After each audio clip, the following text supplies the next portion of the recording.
One aspect of the job of being a barrister that I wasn't really aware of when I came into the bar was the collegiality between colleagues.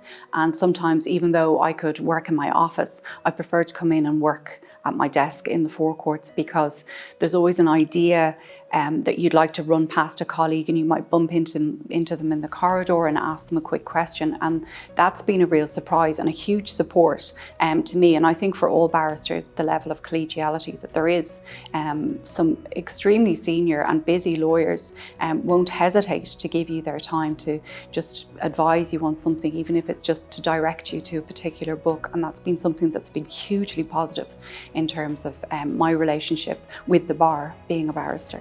So the collegiality within the profession is incredible, and the support from more senior members of the library, the support from your own colleagues who you've trained and qualified with and that you get called to the bar with. It's really about finding your tribe. It's about having that, the people around you who are doing the same thing as you and are there to support you. It's all about, the whole idea of the law library is about the positive impact that it has on the public, and therefore people are willing to share their wisdom at any point in time, and even the most senior members of the library, if you do have a question for them, are always accommodating. When you start in the Inns, one of the first things that you learn about the barrister's profession is that collegiality is really important, and it's central to your engagement with each other as barristers.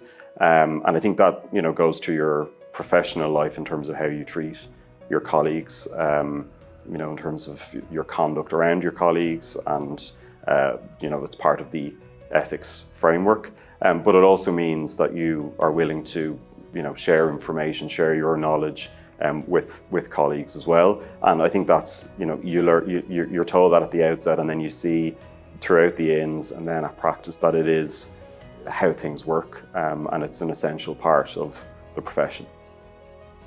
The nature of working as a barrister is you're self-employed, but at the same time you're part of a broader collegiate body in the law library. And in a way, collegiality starts when you're in King's Inns, when you're whether you're in doing the diploma in legal studies or at the Barrister Law degree programme, where you're constantly engaging with your colleagues and you're learning from them. The programme in King's Inns is very structured.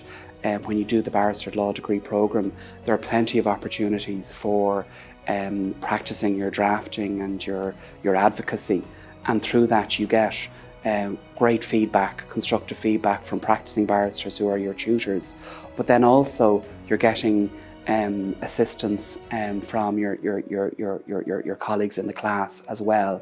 So the journey of and the spirit of collegiality starts in King's Inns. So by the time we start practicing as barristers, it's very much embedded in how we do our work. And there's organic collegiality within the bar, and then there's also very structured collegiality built into the bar as well. So from the perspective of your year with your master, obviously you work very, very closely with your master, and it's a constant in your career, having the support of your master. Then you're assigned mentors by the Bar Council, and they can be hugely supportive. You also have your Devil family. They're those who would have preceded you and also followed you as devils for your master. So there's a community within that. And then within individual practice areas or within particular circuits, you have the ability to engage with and leverage from your colleagues. There are great bar associations when you're practicing in every aspect of law. There's Family Lawyers Association, there's an Employment Bar Association, there's a Probate Bar Association. So there are opportunities there for CPD, for meeting with colleagues.